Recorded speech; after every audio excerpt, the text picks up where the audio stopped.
नमस्कार दोस्तों, स्वागत है आपका हिंदी नॉवल स्टोरी एक्सप्लेनर में, जहां हर कहानी आपको एक नई दुनिया की झलक दिखाती है। यहां रोमांच, रोमांस और जादू से भरी कहानियां आपका इंतजार कर रही हैं।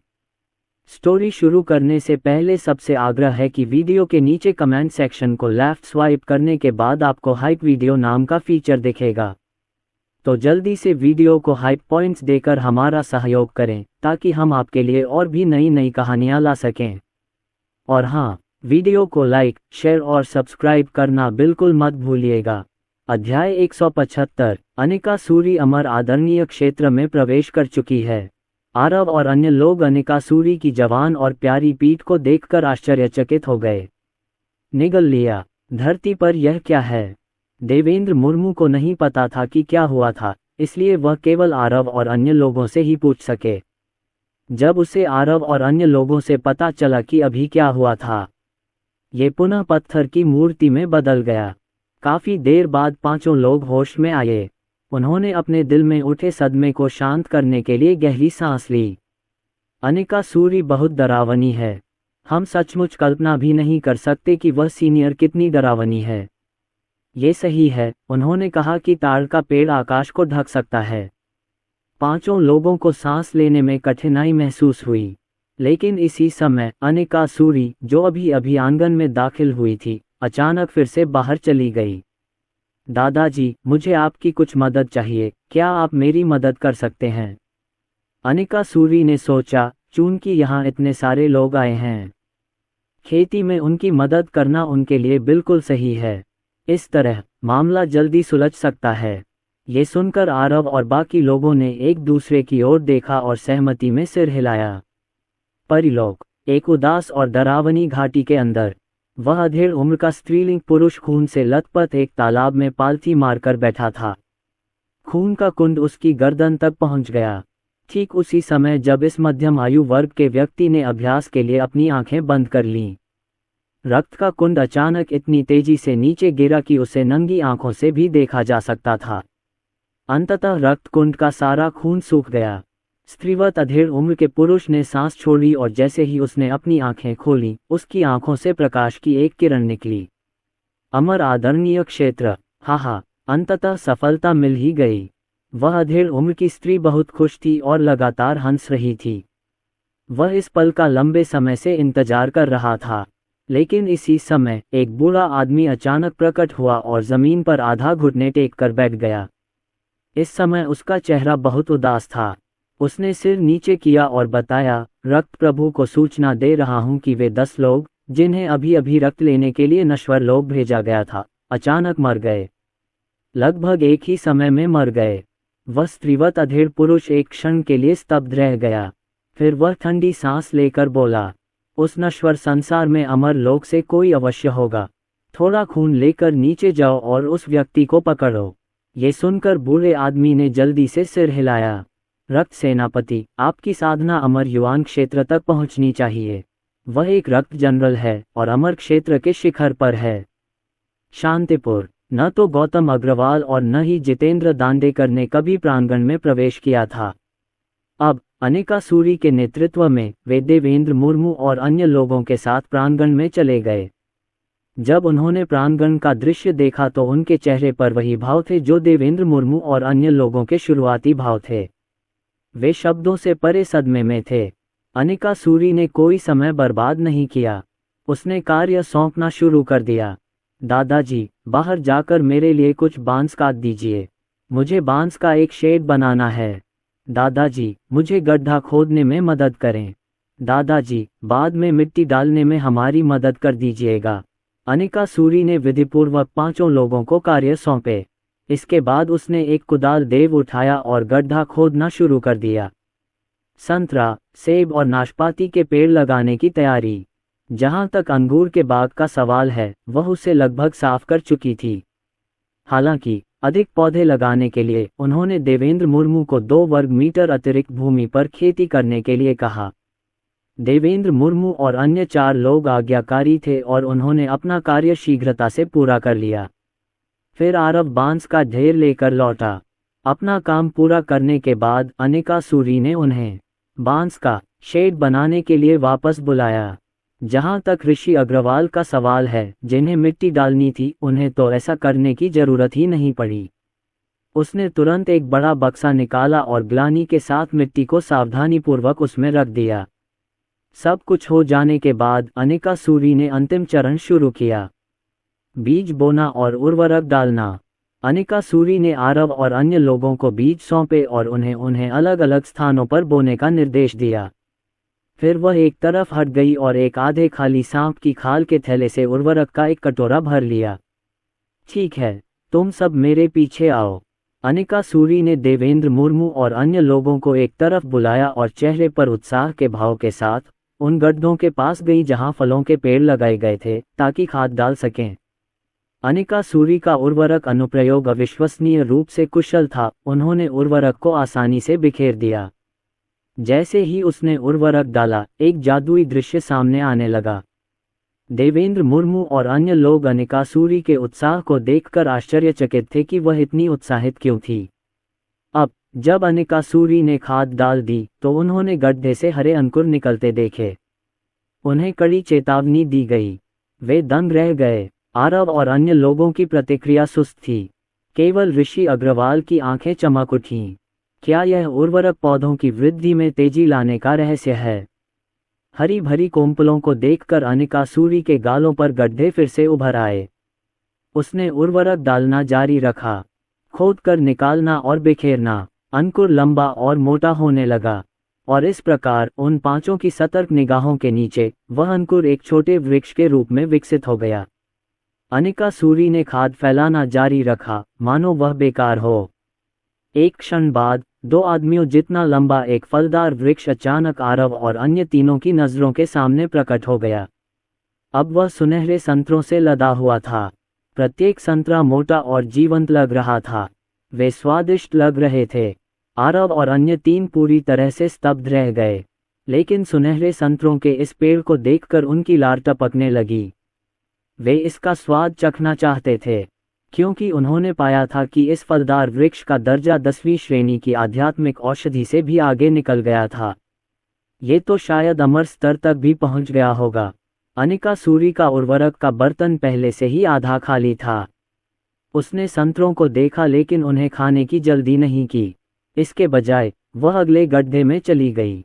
उसने अपनी पिछली प्रक्रिया जारी रखी। ठीक इसी तरह थोड़ी देर बाद एक और फलदार वृक्ष, जो लगभग 2 आदमियों जितना ऊंचा था, उनके सामने प्रकट हुआ।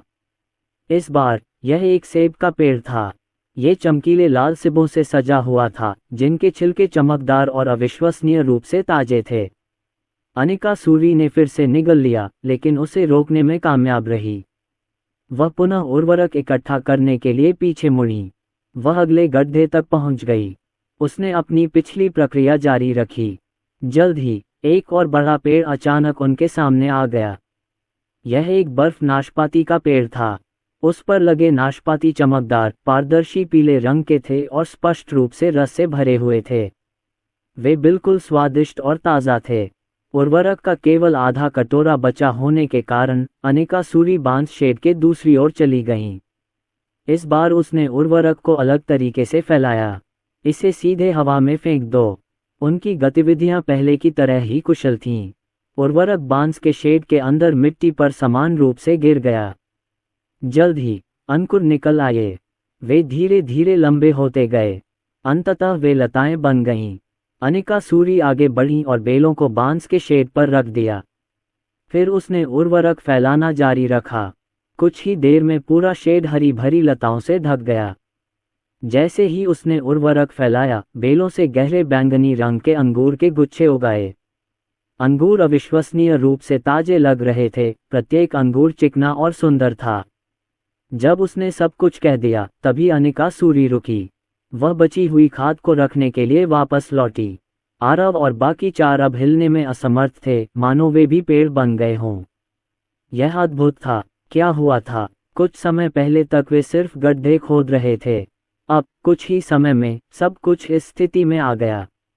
जिस बात ने उन्हें सबसे अधिक चौंकाया वह ये थी, ये फल, हे भगवान, ये सब अमृत श्रेणी के थे। खाद रखकर अनिकासुरी वापस लौटी और आरव और बाकियों की तरफ देखा। उसे लगा कि उन्हें कुछ न देना शर्म की बात होगी। उसने अपने होंठ भींच लिए और निर्णय लिया। वह मूलतः उन पांचों को एक एक प्रकार का फल देना चाहती थी, लेकिन इसके बारे में सोचने के बाद उसे एहसास हुआ कि इससे उसका दिल दुखेगा। वह एक पल के लिए हिचकिचाए और फिर आरव और दूसरों की ओर देखते हुए बोली, तरबूज और अनानास के अलावा मैं आप सभी को एक एक अन्य फल और अंगूर का एक गुच्छा दे सकती हूँ। अपनी पसंद का फल चुन लीजिए। बोलते समय अनिका सूरी का चेहरा अभी भी अनिच्छा से भरा हुआ था। आरव और अन्य तीनों की आंखें चमक उठीं। सचमुच? उन्होंने पूछा। अनिका सूरी ने दांत पीस कर सिर हिलाया। उसे थोड़ा असहज महसूस हुआ। आरव और बाकी लोग शर्मा गए और उत्साहित होकर अपना फल चुनने चले गए। आरव ने सेब चुना, जितेंद्र दांडेकर ने नाशपाती को चुना, ऋषि अग्रवाल ने संतरे चुने। उन्होंने पाया कि वे दीर्घायु पुष्पों के समान हैं, शायद वे जीवन को भी बढ़ा सकें। गौतम अग्रवाल का मानना है कि यद्यपि अंगूर में सेब और नाशपाती के समान ही औषधीय गुण होते हैं, तथापि वे प्रचुर मात्रा में होते हैं और उन्हें धीरे धीरे खाकर भूख मिटाई जा सकती है। इसलिए उन्होंने निर्णायक रूप से अंगूर को चुना। देवेंद्र मुर्मू अब आगे बढ़ने की हिम्मत नहीं जुटा पाए और उन्होंने अंगूरों को ही चुना। वह उन्हें वापस ले जा सकते थे और संप्रदाय की प्रतिभाशाली युवा पीढ़ी के साथ साझा कर सकते थे, और इसलिए उनमें से प्रत्येक ने फल का एक टुकड़ा पकड़ लिया। ठीक है, तुम लोग वापस जाओ। अनिका सूरी ने अपने होंठ पोंछे। उसका बेचैन दिल खुद को रोक नहीं पा रहा था। वह उन्हें जी भरकर खा जाना चाहती थी। आरव और बाकी चारों ने सिर हिलाकर अनिका सूरी को अलविदा कहा। लेकिन जैसे ही आरव और अन्य लोग आंगन के गेट से बाहर निकले, उन्होंने अचानक एक अधेड़ उम्र के आदमी को अपने सामने खड़ा देखा। यह विक्रम सूरी था। उनकी पिछली यात्रा को ठीक 1 महीना हो गया था। विक्रम सूरी के प्रकट होने के कुछ ही देर बाद महाद्वीप के एक कोने में आकाश में एक ब्लैक होल दिखाई दिया। उसमें से 6 बुजुर्ग निकले। उनमें से एक वही बुजुर्ग था जिसने कुछ समय पहले ही उस स्त्री जैसे अधेड़ व्यक्ति को रिपोर्ट दी थी। यह नश्वर लोक ही होना चाहिए। सब लोग फैल जाओ और खोज करो। अगर तुम्हारे पास कोई खबर है तो जल्दबाजी में काम मत करो, बात फैला दो। उस व्यक्ति की ताकत भी शायद अमर युवान लोक में ही है। विक्रम सूरी अभी वहां आए ही थे कि उन्होंने आरव और अन्य 4 को देखा और दंग रह गए। पिछली बार जब वह आया था तो उसने केवल आरव को देखा था, तो वह केवल आरव को जानता था, और देवेंद्र मुर्मू को छोड़कर आरव के साथ आए 4 लोगों की साधना का स्तर एक जैसा था। वे सभी वरिष्ठ के मोहरे होंगे। अनिका सूरी दरवाज़ा बंद करने के लिए पीछे पीछे आए। विक्रम सूरी को देखते ही उसने झट से दरवाज़ा बंद कर लिया, मानो उसे कोई बुरा आदमी दिख गया हो। ये बहुत ही त्वरित कदम था। वह कुछ नहीं कर सकती थी। राघव मेहरा के दूर होने के कारण उसके पास ऐसा करने के अलावा कोई चारा नहीं था।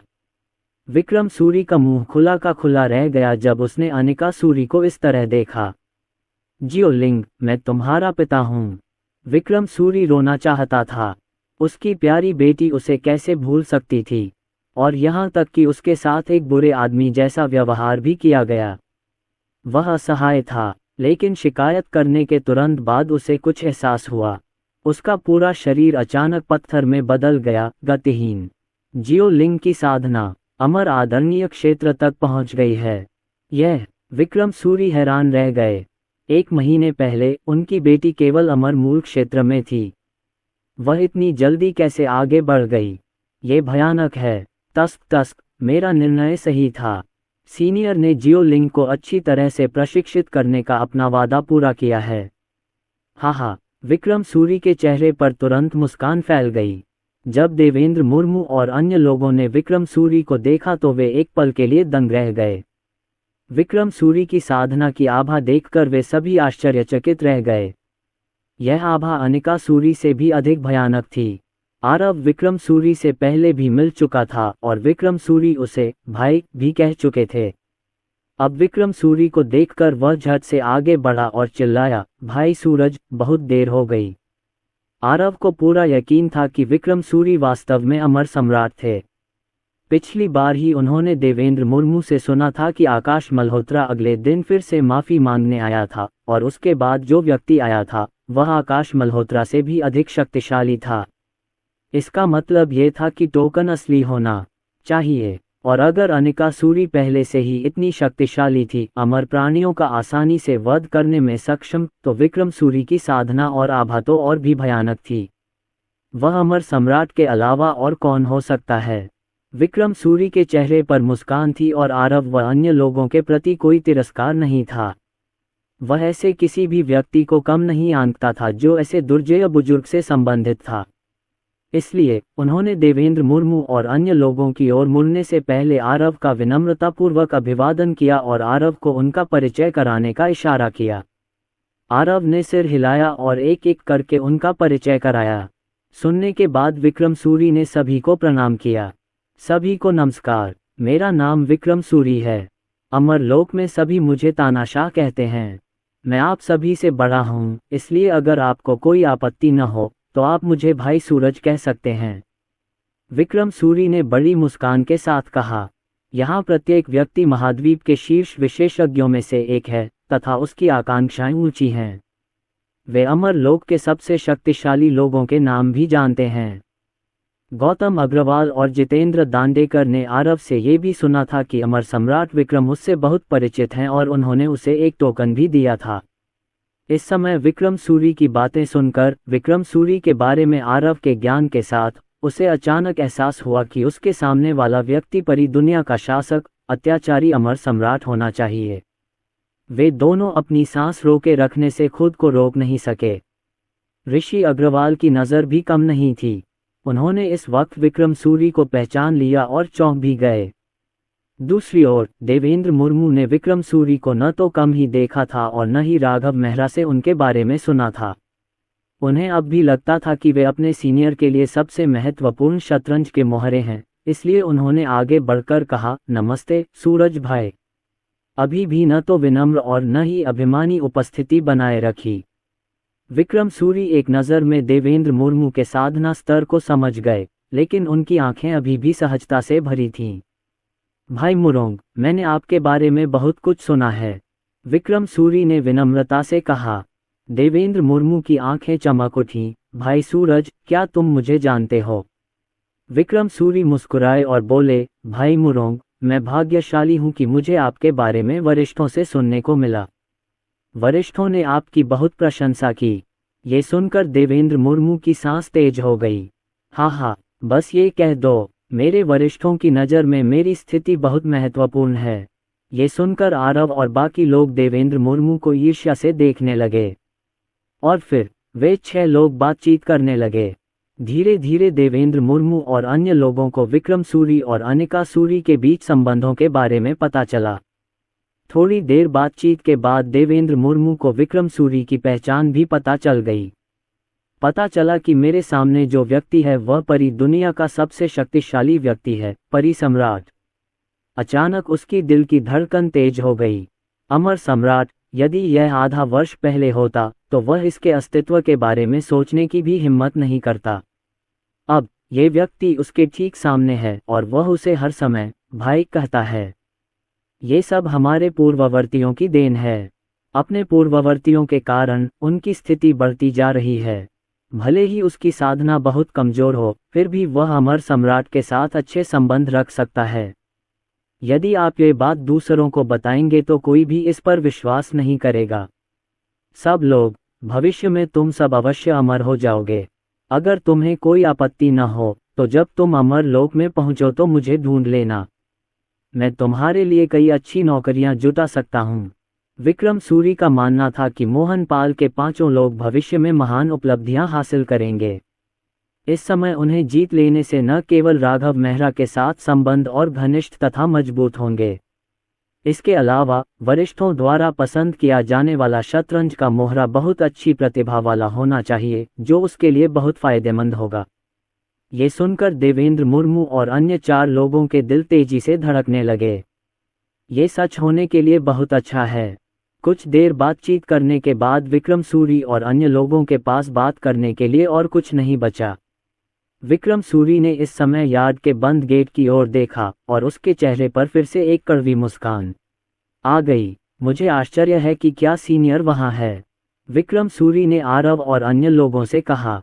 देवेंद्र मुर्मू और अन्य लोग अभी अभी बाहर आए थे और उन्होंने सोचा कि उन्होंने अभी अभी अपने वरिष्ठों के साथ किसी विषय पर बातचीत समाप्त की होगी। हालांकि उन्होंने इसकी उम्मीद नहीं की थी। आरव और अन्य लोगों ने वास्तव में अपना सिर हिलाया।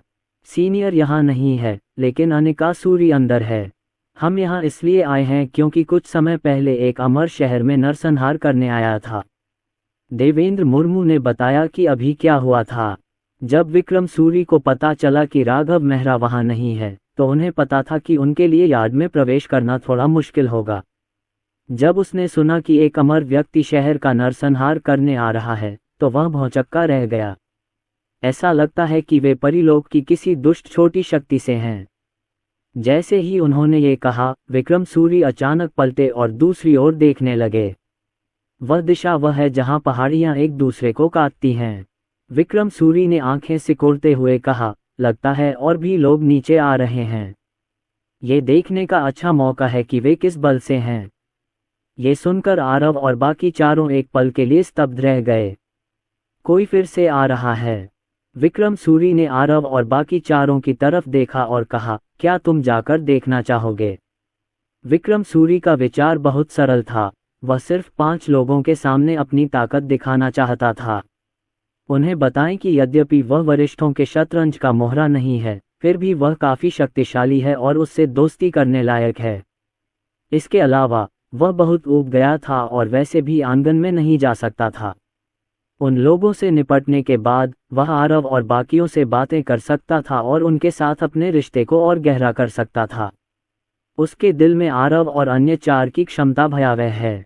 एक वरिष्ठ खिलाड़ी का शतरंज का मोहरा बनने में सक्षम होने के कारण उसकी भविष्य की उपलब्धियां उससे कम नहीं हो सकती। ये सुनकर आरव और बाकी चारों ने जल्दी से सिर हिला दिया। अमर सम्राट को कार्रवाई करते हुए देखें, यह अवसर मिलना कठिन है। आरव और अन्य लोगों की सहमति मिलने के बाद विक्रम सूरी ने हाथ हिलाया और पलक झपकते ही वे 6 लोग वहां से गायब हो गए। जब वे पुनः प्रकट हुए तो वे पहले से ही आकाश में खड़े थे। जब देवेंद्र मुर्मू और उनके 4 साथी वहां पहुंचे तो उन्होंने देखा कि उनके ठीक सामने एक बूढ़ा व्यक्ति खड़ा है। कुछ क्षण पहले बूढ़े व्यक्ति के चेहरे पर एक भावशून्य भाव था और वह अगले कटे हुए पहाड़ की ओर बढ़ने वाला था। जब उसने एक पहाड़ को काटते हुए देखा तो उसने निष्कर्ष निकाला कि यह किसी शक्तिशाली व्यक्ति के हाथों से किया गया है, संभवतः वह व्यक्ति जिसे वे खोज रहे थे। इसलिए मैं यहाँ अन्वेषण करने आया हूँ। लेकिन उसने कभी यह उम्मीद नहीं की थी कि जैसे ही वह पीछा करना जारी रखने वाला था, अचानक 6 लोग उसके सामने आ गए। यदि दूसरा पक्ष कोई साधारण मनुष्य होता तो वह इसमें कुछ भी गलत नहीं समझता, लेकिन उसने पाया कि उसके सामने खड़े व्यक्ति की आभा अत्यंत भयावह थी। इस समय उसने उस आदमी के चेहरे की ओर भी देखा। जब उसने उस आदमी का चेहरा स्पष्ट रूप से देखा तो उसे लगा कि उसका दिल लगभग फट जाएगा। तानाशाह दिव्य सम्राट, यह असंभव, अमर सम्राट यहाँ कैसे हो सकता है? वह घबरा गया। मुझे संदेह हुआ कि मैं मतिभ्रम कर रहा हूँ। विक्रम सूरी की आकृति चमकी और वहां से गायब हो गई। पलक झपकते ही वह उस बूढ़े आदमी के सामने खड़ा हो गया। मुझे बताओ कि तुम किस संगठन से हो, उसका बॉस कौन है और संगठन कहाँ स्थित है? बेशक तुम्हें मुझे बताने की ज़रूरत नहीं है, लेकिन तुम जानते हो कि मेरे पास तुमसे बात करवाने के बहुत सारे तरीके हैं। विक्रम सूरी के चेहरे पर भावशून्य भाव थे और वह अपने सामने खड़े बूढ़े व्यक्ति को ऐसे देख रहे थे मानो वह जमीन पर पड़ी किसी चींटी को देख रहे हों। बूढ़े ने पलक झपकते ही विक्रम सूरी को अपने सामने प्रकट होते देखा।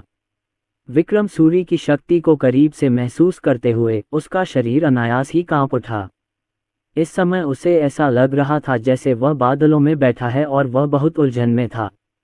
अमर सम्राट इस नश्वर संसार में क्यों प्रकट हुए? इसके अलावा उनका संगठन बहुत मजबूत नहीं है। तार्किक रूप से कहें तो अमर सम्राट के लिए उनसे निपटने के लिए व्यक्तिगत रूप से कार्रवाई करना असंभव है। क्या ये चींटियों को चाकू से मारना नहीं है? अमर सम्राट, मैं पूछ रहा हूँ, क्या आप मुझे जाने देंगे? बूढ़े आदमी ने कांपते हुए कहा। ये सुनकर विक्रम सूरी अचानक मुस्कुरा उठे। अगर तुम मुझे बता दोगे तो मैं तुम्हें मौत की सज़ा सुना सकता हूँ।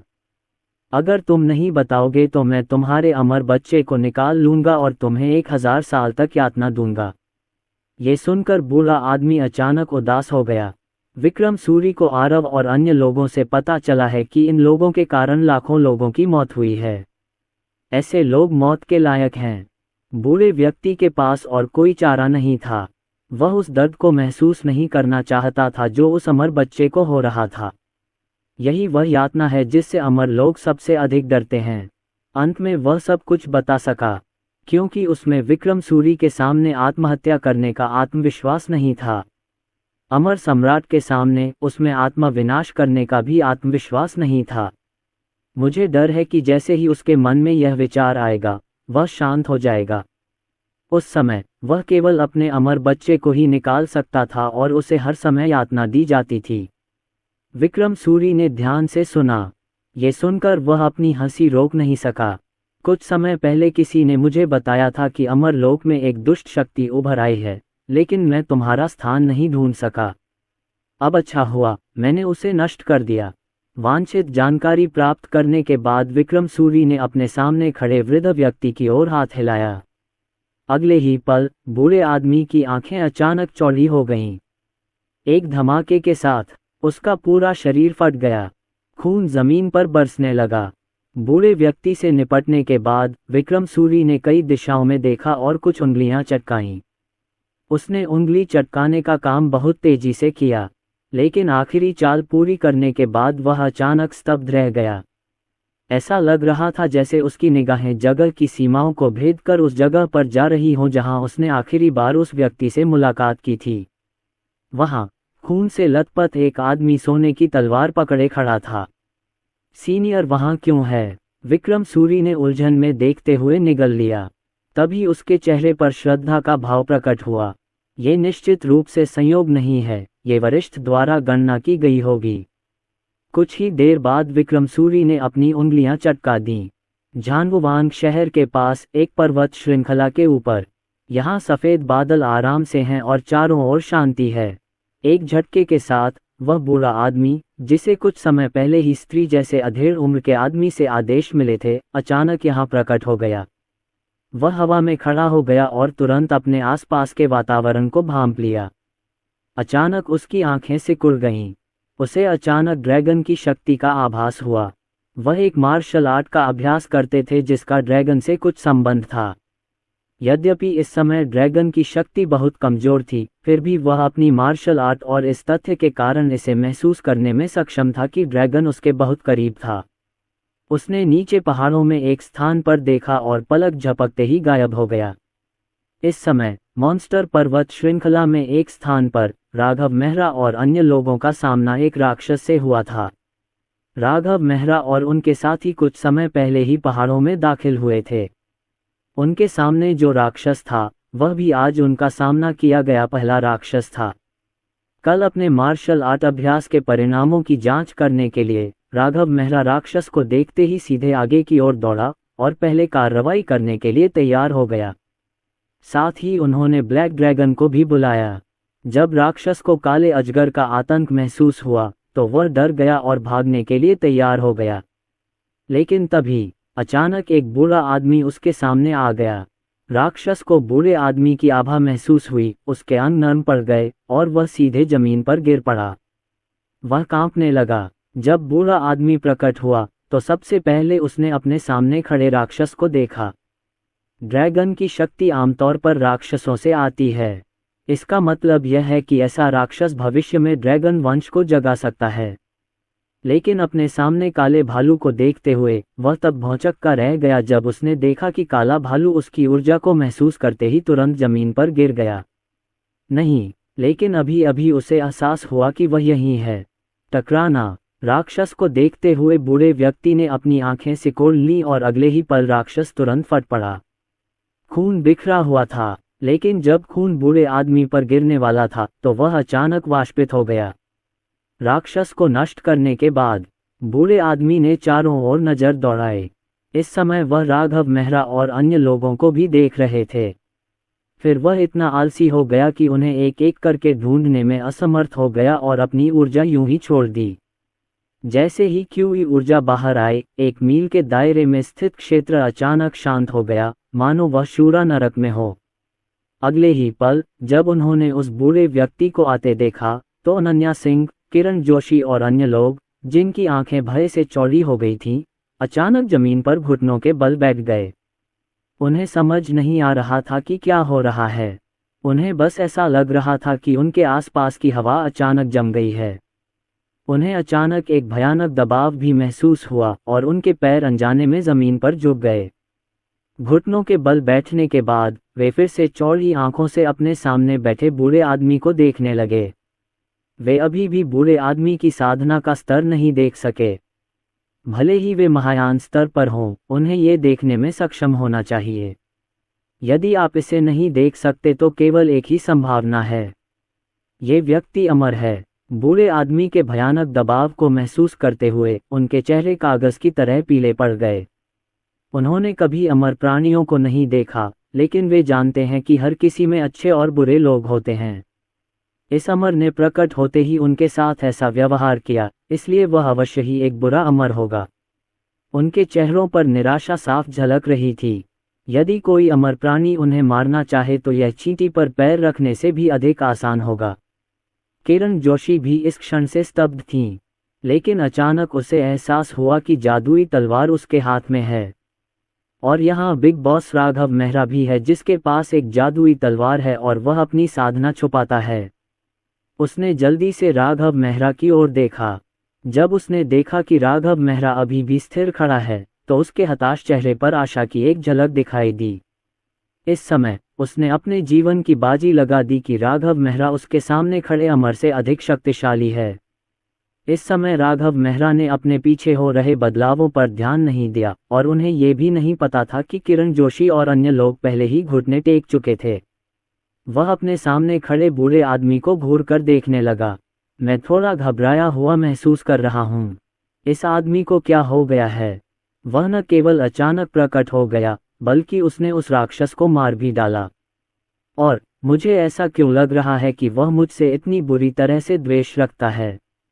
राघव मेहरा ने पाया कि उसके सामने बैठा बूढ़ा आदमी उसे गौर से देख रहा था।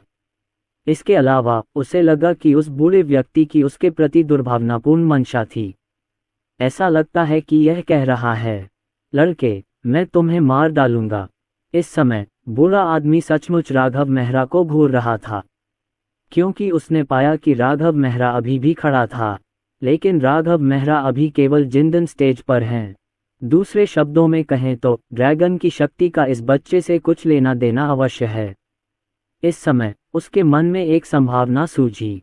कुछ लोग अपने वंश को जागृत करेंगे, और 10,000 लोगों में से एक जो अपने वंश को जागृत करता है, वह ड्रैगन कबीले से संबंधित वंश को जागृत करेगा। उन्होंने राघव मेहरा को देखा और संदेह किया कि इस लड़के ने ड्रैगन वंश को जगा दिया है।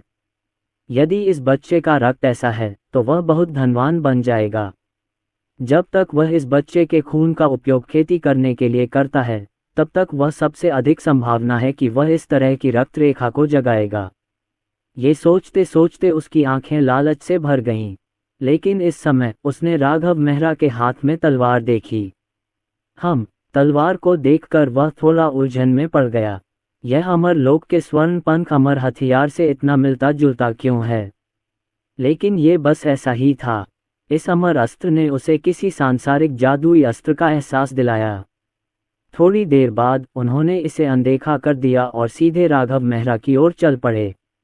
जब तक इस बच्चे का रक्त वंश ऐसा ही रहेगा, वह उसे मार डालेगा और उसका खून पीता रहेगा। तथापि उसने बस एक कदम आगे बढ़ाया। अगले ही पल वह अचानक उलझन में पड़ गया। अचानक उसे अपने पीछे एक भयानक दबाव महसूस हुआ।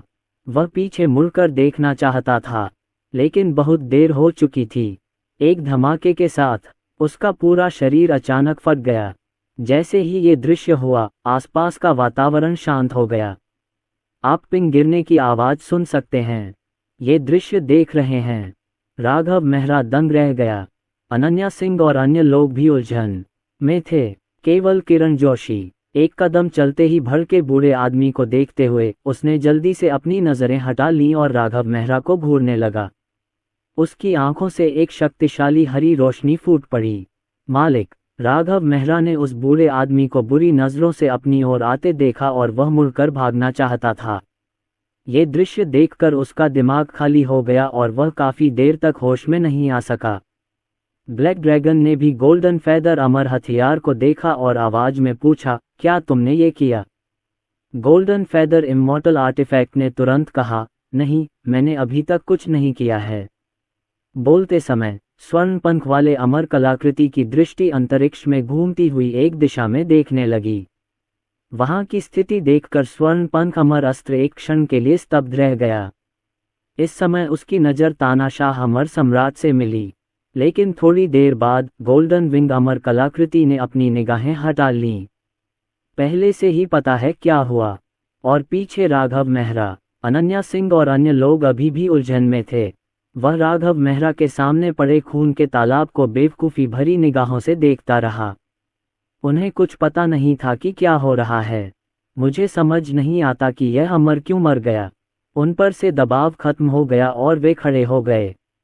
उसकी आंखें इधर उधर घूमने लगीं। वे देखना चाहते थे कि ऐसा भयानक अमर कौन बना सकता है, जो अपनी आभा उत्सर्जित करके उन्हें घुटने टेकने पर मजबूर कर सकता है, आत्मविनाश और मृत्यु के लिए। लेकिन वे किसी को देख नहीं सके। अचानक उन्हें कुछ समझ आया और उनकी नज़र राघव मेहरा पर पड़ी। इस बार वे नज़रें नहीं हटा सके। अभी अभी राघव मेहरा वहीं स्थिर खड़ा था, घुटने नहीं टेके, लेकिन जैसे ही बूढ़े आदमी ने एक कदम उठाया, वह अचानक फट गया और मर गया। इसका उससे कोई संबंध नहीं हो सकता, ये सोचकर वे सभी भयभीत होकर अपना मुंह खोल बैठे।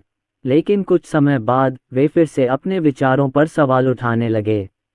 राघव मेहरा के पास केवल जिंदान स्तर की खेती का स्तर है। सबसे मजबूत ताकत नवजात आत्मा चरण में है। इतनी शक्तिशाली ताकत कैसे हो सकती है?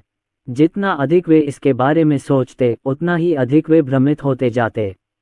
लेकिन उन्हें लगा कि अगर इसका राघव मेहरा से कोई लेना देना नहीं है, तो ये थोड़ा अनुचित होगा, क्योंकि उन्होंने अभी घुटने नहीं टेके हैं। यहाँ तक कि कुत्ता भी राक्षस की तरह जमीन पर नहीं लेटा। किरण जोशी राघव मेहरा की पीठ को ऐसे देख रहे थे जैसे किसी भगवान को देख रहे हों। मालिक, अब आप और दिखावा नहीं कर सकते। अमर, तुमने तो अमर को भी विस्फोटित कर दिया। ये कितना शक्तिशाली हो सकता है? आप अमर सम्राट नहीं हो सकते। किरण जोशी को अमरता के स्तर के बारे में स्पष्ट जानकारी नहीं थी, लेकिन वह जानते थे कि अमर दुनिया में सबसे शक्तिशाली व्यक्ति अमर सम्राट था। इस समय उनकी नज़र में राघव मेहरा सबसे मजबूत अमर है। जैसे ही उसने सोचना समाप्त किया, राघव मेहरा अंततः मुड़ा।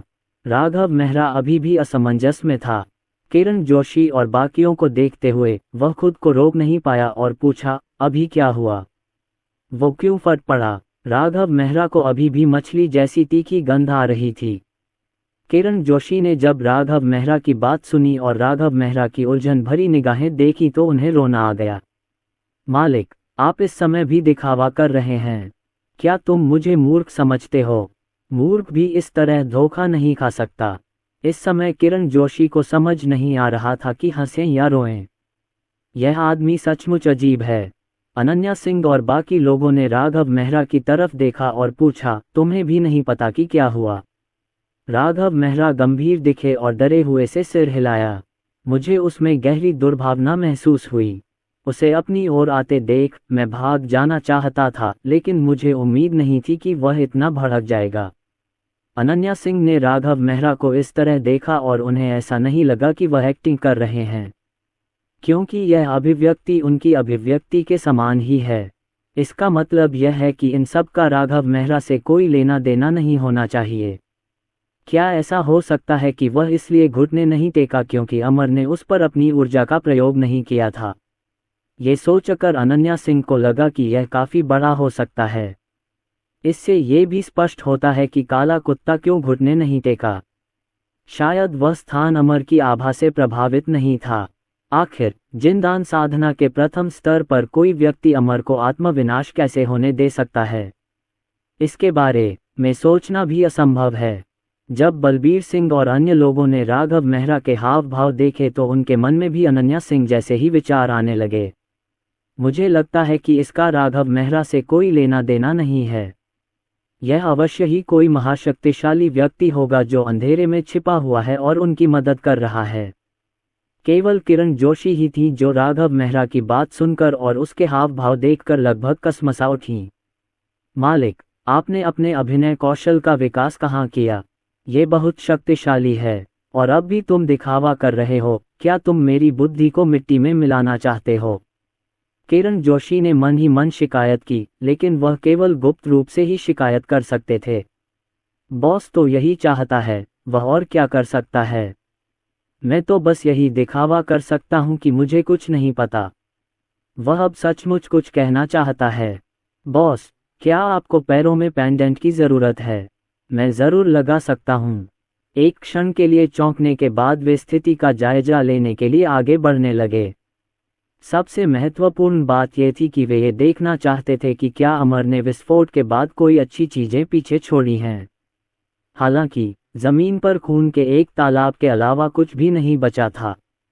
शरीर कीमा बनाया हुआ मांस में बदल गया।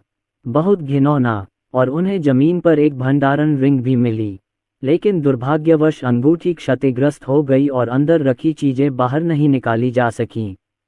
लेकिन उन्होंने फिर भी इसे उठा लिया। मैं इसे देखने के लिए जुबाउटांग ले जाने की सोच रहा था। देखें कि क्या वे इन बुरी चीजों को स्वीकार करते हैं। शायद वे इसे ठीक कर सकें। इस घटना के बाद राघव मेहरा और अन्य लोगों का प्रशिक्षण जारी रखने का मन नहीं हुआ और उन्होंने वापस जाने का निर्णय लिया। वैसे चलो जुबाउटांग जाकर देखते हैं कि क्या मैं यह अंगूठी बेच सकता हूँ। टूटे हुए पहाड़ के दूसरी ओर विक्रम सूरी वहां कुछ गुमसुम से खड़े रहे। उसे वास्तव में उम्मीद नहीं थी कि सीनियर वहां मौजूद होंगे। इस समय उन्हें लगा कि उन्होंने अपने पूर्ववर्ती की योजना को बर्बाद कर दिया है। इससे वह असहज महसूस करने लगा। यदि वरिष्ठ कोई बड़ी योजना बना रहे हों तो उनके द्वारा बीच में टोकने से संभवतः वह प्रसन्न हो जाएंगे, तो फिर भविष्य में उससे निपटना मुश्किल हो जाएगा। देवेंद्र मुर्मू और अन्य लोगों ने विक्रम सूरी को वहां स्तब्ध खड़ा देखा और उड़कर वहां पहुंचे। ये देखकर कि विक्रम सूरी कुछ विचलित थे, उन्होंने भौहें चढ़ाकर पूछा, भाई तुम्हें क्या हुआ है? विक्रम सूरी ने उनकी ओर देखा, कड़वी मुस्कान दी और अपना अनुमान बताया। जब आरव और अन्य लोगों ने विक्रम सूरी की बात सुनी तो वे एक पल के लिए स्तब्ध रह गए। सीनियर, क्या आप उत्तरी क्षेत्र में हैं? और आपने अपने सीनियर के सामने ही एक अमर को मार डाला जो पृथ्वी पर आया था। उन्हें भी थोड़ी अस्वस्थता महसूस हुई। आखिरकार सीनियर वहां मौजूद हैं और वह जरूर कुछ योजना बना रहे होंगे। हालांकि ये सुनने के बाद देवेंद्र मुर्मू ने लापरवाही से कहा, आप बस जरूरत से ज्यादा सोच रहे हैं। ये सुनकर विक्रम सूरी और बाकी सभी लोग देवेंद्र मुर्मू की ओर देखने लगे। मैं सुनना चाहता हूं कि देवेंद्र मुर्मू क्या कहना चाहते हैं। देवेंद्र मुर्मू बोले, आप कौन हैं सीनियर?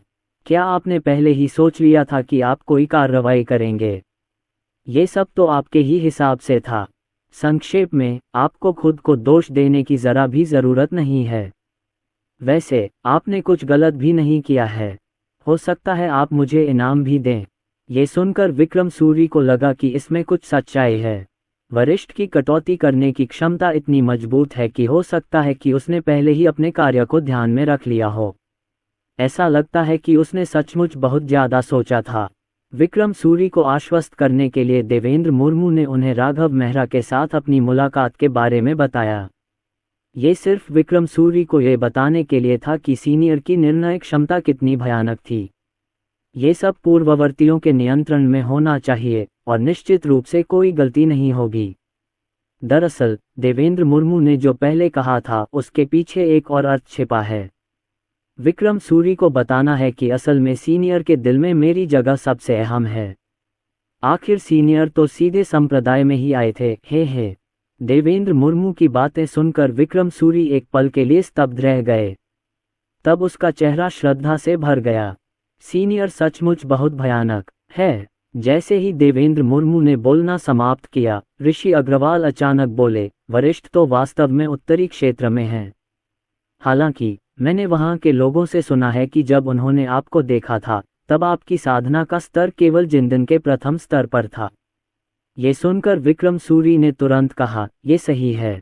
मैंने ये भी देखा कि वरिष्ठ का साधना स्तर जिंदन के प्रथम स्तर पर था और उसके पास जिंदन स्तर के कुछ लोग भी थे। मैं इस वजह से एक पल के लिए स्तब्ध रह गया हूँ। आज सुबह जब मैं सीनियर से मिलने गया था तो सीनियर ने जो साधना स्तर बताया था वह बिल्कुल जिंदान के पहले स्तर का था। उस समय मुझे बहुत आश्चर्य हुआ था। कहीं ऐसा तो नहीं कि सीनियर फिर से कोई योजना बना रहे हों। देवेंद्र मुर्मू ने अपनी भौहें उठाईं। ये सुनकर विक्रम सूरी ने अचानक अपनी आंखें चौड़ी की और कहा, क्या ये हो सकता है कि जिंदान क्षेत्र के उन लोगों में से कोई ऐसा हो जिस पर सीनियर की नज़र पड़ गई हो।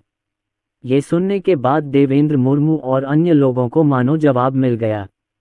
यही होना चाहिए। जैसे ही उन्होंने इसकी पुष्टि की, ऋषि अग्रवाल को अचानक कुछ सूझा और उन्होंने अपनी जांघ पर थपकी दे मारी।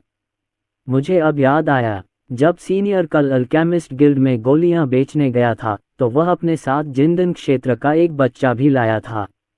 मैं सोच रहा था कि सीनियर गोलियां क्यों बेच रहा है, तो सीनियर मुझे बता रहा था कि वह बच्चा कोई साधारण इंसान नहीं है और उसने मुझसे उसके साथ अच्छा व्यवहार करने को कहा था। ये सुनकर देवेंद्र मुर्मू और अन्य लोग दंग रह गए। वह तुरंत ऋषि अग्रवाल के विचार से सहमत हो गए। वरिष्ठ व्यक्ति गोलियां क्यों बेचेगा? ये बिल्कुल असंभव है। वरिष्ठ की इस हरकत के पीछे अवश्य ही कोई गहरा अर्थ होगा और वह अपने साथ केवल एक ही व्यक्ति को लाया था, इसलिए सीनियर को वह बच्चा पसंद आ गया होगा।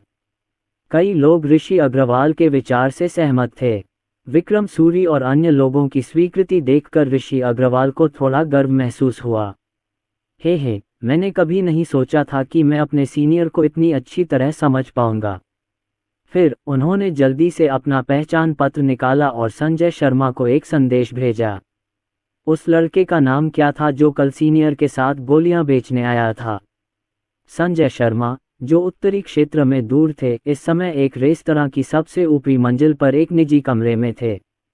वह स्वभाव से सहज व्यक्ति हैं और इसी व्यक्तित्व के कारण शाही शहर के कई प्रमुख यूनियनों के अध्यक्षों के साथ उनके अच्छे संबंध हैं। ये जानने के बाद कि वह राष्ट्रपति बनने के लिए एम्पायर जा रहे हैं, उन्होंने सीधे तौर पर कई यूनियन अध्यक्षों को यहाँ शराब पीने के लिए आमंत्रित किया। इसे विदाई से पहले का उत्सव भी माना जा सकता है। अपनी पहचान के प्रतीक के कंपन को देखते हुए उसने तुरंत पास में खड़े अपने पुराने दोस्त को बात बंद करने का संकेत दिया। संजय शर्मा के अलावा यहाँ के लोगों में जुबाव हॉल के प्रमुख, फॉर्मेशन मास्टर गिल्ड के अध्यक्ष और शाही शहर में तियानजुन टॉवर के मालिक शामिल हैं। जब उन्होंने संजय शर्मा को चुप रहने का इशारा करते देखा तो वे भी रुक गए और देखना चाहा कि वह क्या कर रहे हैं। संजय शर्मा ने पहचान टोकन में आध्यात्मिक ऊर्जा डाली। अगले ही क्षण एक आवाज उसके कानों में पड़ी। राष्ट्रपति उनसे संघ के बारे में कुछ ऐसा कह सकते हैं कि कोई और उसे सुन न सके। संजय शर्मा ने आवाज को ध्यानपूर्वक सुना। आवाज सुनने के बाद वह अचानक स्तब्ध रह गया। उन्होंने तुरंत एक संदेश भेजा जिसमें लिखा था, जनरल लियू। जब ये नाम सुना गया तो शाही शहर में फॉर्मेशन मास्टर गिल्ड के अध्यक्ष एक पल के लिए स्तब्ध रह गए। किरण जोशी, क्या वह हमारे संघ का प्रतिभाशाली व्यक्ति नहीं है? कुछ क्षण के प्रसारण के बाद अंदर से एक आवाज आई, बहुत बढ़िया, वापस जाओ और तैयारी करो। यूनियन की आधी संपत्ति निकालकर उसके परिवार को भेज दो और उसे व्यक्तिगत रूप से बताओ कि ये उस वरिष्ठ के सम्मान में उसे दी जा रही हैं। मैं उसके उज्ज्वल भविष्य की भी कामना करता हूँ। जब संजय शर्मा ने ये सुना तो वे ऐसे स्तब्ध रह गए मानो उन पर बिजली गिर गई हो। क्या उसे संदेह हुआ कि उसने गलत सुना है? आधी संपत्ति, इसे सीधे भेजें। जब संजय शर्मा ने सुना कि यह सब सीनियर की बात के कारण हुआ है तो उन्होंने गहरी सांस ली। ये फिर से वरिष्ठ है। किरण जोशी ने इस वरिष्ठ नागरिक के साथ बहुत कम समय बिताया था और उन्हें इस तरह का व्यवहार मिला। वह भी यही चाहता है। संजय शर्मा ने कुछ नहीं कहा लेकिन तुरंत जवाब दिया और कहा कि वह ये काम तुरंत करेंगे। इतना कहने के बाद संजय शर्मा ने फॉर्मेशन मास्टर गिल्ड के अध्यक्ष की ओर देखा। ओल्ड हॉन्ग, आपकी यूनियन की किरण जोशी कोई साधारण व्यक्ति नहीं है, संजय शर्मा ने गंभीरता से कहा। ये सुनकर फॉर्मेशन मास्टर्स गिल्ड के अध्यक्ष उलझन में पड़ गए। इसका अर्थ क्या है? मैं क्यों नहीं समझ पा रहा हूँ। इससे पहले कि संजय शर्मा कोई जवाब दे पाते, अन्य लोगों को पता चला कि उनके पहचान टोकन कंपन कर रहे थे। इससे वे बहुत उलझन में पड़ गए, क्योंकि जब से उन्हें ये पहचान पत्र मिला है, उन्होंने इसे कभी भी सक्रिय रूप से कंपनित नहीं किया है। पहचान चिन्ह कंपन कर रहा था। बस एक ही संभावना थी कि उनके अध्यक्ष, मुख्य हॉल मास्टर और मुख्य भवन स्वामी ने उन्हें कोई संदेश भेजा हो। तीनों ने एक ही समय पर अपने पहचान पत्र निकाले। जैसे ही यह कार्रवाई की गई, आसपास का वातावरण अचानक शांत हो गया। चारों ने एक दूसरे की ओर देखा। बिल्कुल नहीं, कैसा संयोग है। संजय शर्मा ने अपने 3 दोस्तों को देखा और अचानक उनके दिमाग में एक संभावना कौंधी। बिल्कुल नहीं, वह सोच रहा था कि शायद वे तीनों एक ही हैं और वे मुख्यालय में हैं और उसे उनसे कुछ कहना है, और जो उन्होंने कहा वह शायद वही है जो उन्होंने यहाँ कहा। लेकिन अगर ऐसा है तो यह मामला सरल नहीं है। इससे पता चलता है कि उस वरिष्ठ की पहचान अविश्वसनीय रूप से शक्तिशाली है। तीनों ने एक ही समय पर आवाज का प्रसारण सुना। ये सुनकर वे तीनों दंग रह गए। गुरगल, वे तीनों संजय शर्मा को शून्य दृष्टि से देखने लगे। किरण जोशी, संजय शर्मा तो बस यही नाम बता रहे थे, और अब उनके अध्यक्ष ने उनसे कहा है कि वे अपनी आधी संपत्ति निकालकर किरण जोशी के परिवार को भेज दें। ये बिल्कुल अविश्वसनीय है। उन चारों ने अपनी पहचान के चिन्ह हटा दिए। 8 आंखें झपक गईं। इस समय संजय शर्मा ये कहने से खुद को नहीं रोक पाए, आप लोगों से ये तो नहीं कहा जाएगा कि अपनी आधी संपत्ति जिंदल परिवार को भेज दो, है न? और वे आपसे ये भी कहेंगे कि आप किरण जोशी के पास व्यक्तिगत रूप से जाएं और कहें कि यह सब उस वरिष्ठ नागरिक के लिए है और उनके उज्जवल भविष्य की कामना करें, है न? गुरगल, संजय शर्मा की बात सुनकर बाकी 3 लोगों की लार टपक पड़ी। संजय शर्मा ने उनके आश्चर्य भरे भावों को देखा और उत्तर जान गए। ये सच है। हे भगवान, आप हमसे मजाक कर रहे हैं। क्या तमाशा चल रहा है? वे चारों बहुत देर तक वहीं स्तब्ध बैठे रहे। अंत में उन्हें वास्तव में समझ नहीं आया कि क्या कहना है, इसलिए वे केवल अलविदा कहकर चले गए तथा तैयारी के लिए संघ में लौट गए। उसी समय जिंदल परिवार के अंदर इस समय कुलपति पद के लिए बड़ा नाटक चल रहा है। किरण जोशी के पिता मूलतः जनजाति के मुखिया थे, लेकिन आज उनके प्रमुख बुजुर्ग ने एक बड़ी उपलब्धि हासिल की। उनकी साधना का स्तर किरण जोशी के पिता से भी ऊंचा है। महान बुजुर्ग अन्य बुजुर्गों के साथ मिलकर किरण जोशी के पिता को अपना पद छोड़ने के लिए मजबूर कर रहे हैं। टूटे हुए पहाड़ के ऊपर इस क्षण विक्रम सूरी और अन्य लोग पूरी तरह से राहत महसूस कर रहे थे। उन्होंने संदेश भेजना भी बंद कर दिया।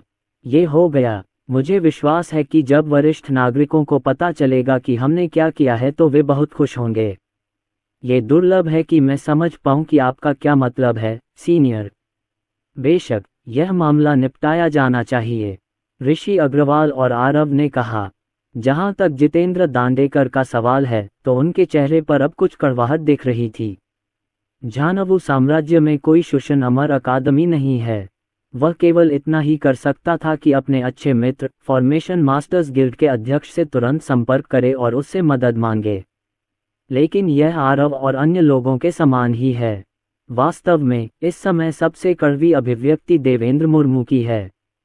उसके पास मदद करने का कोई रास्ता नहीं था और वह केवल आरव और अन्य लोगों को ऐसे ही देख सकता था। विक्रम सूरी भी लगभग यही सोचते थे, लेकिन उन्हें लगता था कि ऐसा करके उन्होंने अप्रत्यक्ष रूप से आरव और अन्य लोगों को अपने पूर्ववर्तियों के विचारों को समझने में मदद की है। इसे एक योगदान माना गया है। निर्देश देने के बाद उनके पास करने के लिए और कुछ नहीं था। विक्रम सूरी ने इस अवसर पर सुझाव दिया कि चूंकि सभी को एक साथ इकट्ठा होने का सौभाग्य मिला है, इसलिए उन्हें एक पे पीना चाहिए। ये सुनने के बाद आरव और अन्य सभी ने सोचा कि यह एक अच्छा विचार है। इस प्रकार वे सीधे निकटता के सिद्धांत का पालन करते हुए पिंगान संप्रदाय की ओर बढ़ गए।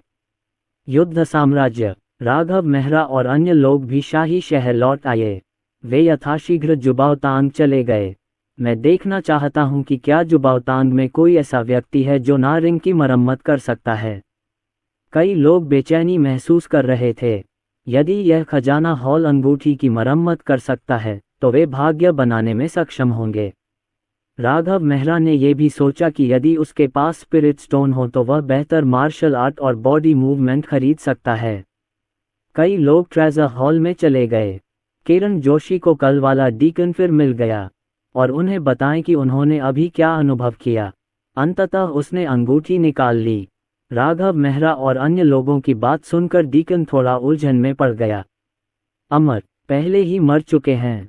पहले तो उन्हें विश्वास नहीं हुआ, लेकिन राघव मेहरा से अंगूठी लेने के बाद उन्हें विश्वास हो गया, क्योंकि यह वलय अत्यंत उच्च स्तर का है।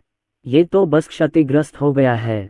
मुझे यकीन नहीं है कि इस अंगूठी की मरम्मत हो सकती है या नहीं। मुझे मुख्यालय में आइटम रिस्टोरर से इसकी जांच करवानी होगी, उपाध्यक्ष ने कहा। ये सुनकर राघव मेहरा और अन्य लोगों के माथे पर बल पड़ गए।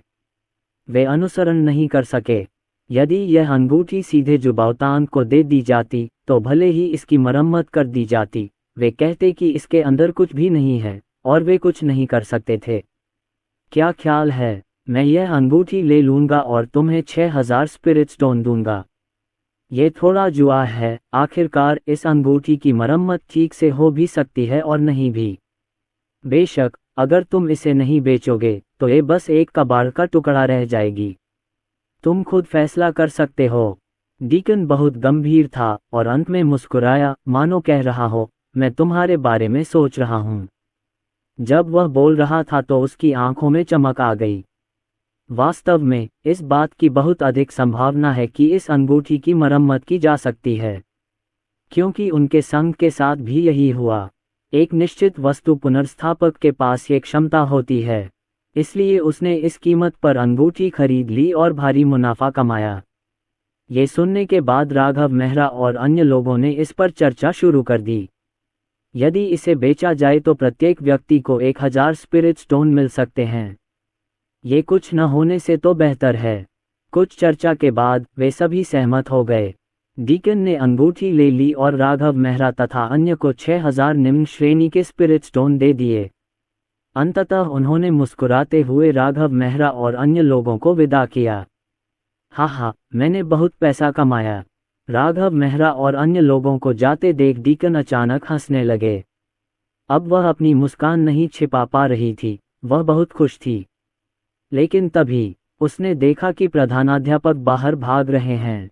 उसकी आंखें चमक उठीं और वह प्रधानाध्यापक को अंगूठी के बारे में बताने के लिए तैयार हो गया। केवल हॉल का प्रमुख ही इस अंगूठी को पुनर्स्थापक को खोजने के लिए मुख्यालय तक ले जा सकता है। मास्टर, उसने उस बूढ़े आदमी को रोका जो जल्दी से बाहर जा रहा था। जुबाव हॉल के प्रमुख को रोक दिया गया और उन्होंने भौहें चढ़ाईं। वह ये भी सोच रहा था कि वह अपने दोस्तों से पीछे न रह जाए। क्या कुछ है? हालांकि उपाध्यक्ष के हाव भाव देखकर उसने फिर भी पूछा। डीकन ने बताया कि अभी क्या हुआ था और एक स्टोरेज रिंग निकाली। ये सुनकर जुबाव हॉल का मुखिया दंग रह गया। क्या आप ये कह रहे हैं कि यह चीज किरण जोशी और उनके गिरोह ने बेची थी और तुमने उन्हें धोखा दिया? धत्तेरी की! जुबाव हॉल के प्रमुख ने अचानक डीकन को ऐसे घूरा जैसे वह उसके पिता का हत्यारा हो। इस अचानक परिवर्तन से डीकन थोड़ा अभिभूत हो गया। तब जुबाव हॉल के प्रमुख बकवास करने के लिए बहुत आलसी थे और उन्होंने गहरी आवाज में कहा, मेरे साथ जिंदल परिवार के पास आओ और आपको बाद में पता चल जाएगा कि आपने क्या गलत किया। जिंदल परिवार! इस बिंदु पर सत्ता संघर्ष अनियंत्रित हो गया। महान बुजुर्ग और अन्य लोग अभी भी तर्क के बारे में बात कर रहे थे, बोलने के लिए अपनी शक्ति का उपयोग कर रहे थे। बाद में ये देखकर कि अनिल जोशी ने अपनी मृत्यु के बाद भी कबीले के नेता का पद छोड़ने से इनकार कर दिया, उनके पास इस अंतिम उपाय का सहारा लेने के अलावा कोई विकल्प नहीं बचा। दमन के लिए बल का प्रयोग करें। अनिल जोशी, हमें मजबूर मत करो। आखिरकार हम एक परिवार हैं।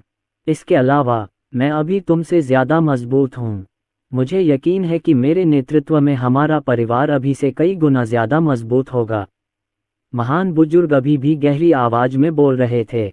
यदि वे उन्हें बलपूर्वक दबा देते हैं तो भले ही वह कबीले के नेता का पद जीत जाए, वह अनिल जोशी के वंश से किसी का भी फिर से उपयोग नहीं कर पाएगा। वे सीधे परिवार भी छोड़ सकते हैं। परिवार की शक्ति भी कमजोर हो जाएगी। Great elder, the position of clan leader was entrusted to me by my father before his death, so I'm sorry I can't obey your order. Anil Joshi's face looked very ugly. The position of patriarch was passed down to him by his father before his death. He also swore an oath in front of his dead father, I will definitely lead the family to prosperity, and I also promised my father that the position of patriarch can only be passed down to my lineage.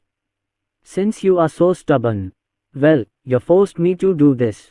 The great elder had no choice but to fight. At most, he can wait until he seizes power and then go out to recruit some people. He believed that under his leadership, his family would develop better. It won't be as half dead as it is now.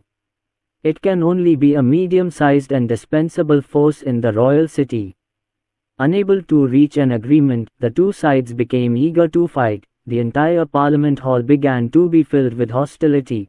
There are 7 people on the great elder's side.